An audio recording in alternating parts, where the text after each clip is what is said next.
ជាតិយ៉ាងហើយកុំរំពឹងថាបានជួបគ្នាជាថ្មីក្តីស្នេហ៍ជួចន់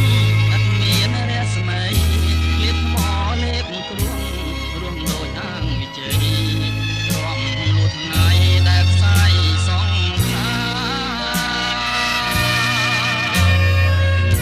ជាតិនាងជួបស្រីជាតិក្រោយបងអ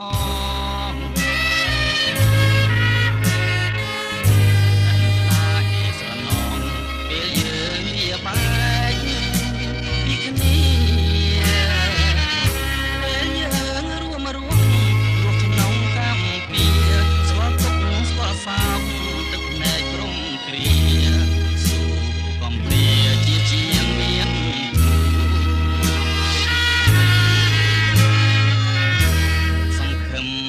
បានឃើញពន់លឺស្នេហ៍ខំខ្លាំងខំថ្នមខំផែរាំងសាស្នេហ៍ដែលរៀបតស៊ូស្រាប់តែប្រែជាស្នេហ៍ល្វីងចត់ជូរហើយមេរៀនគ្មានគុណស្នេហ៍គំរូដល់ជន់អាផម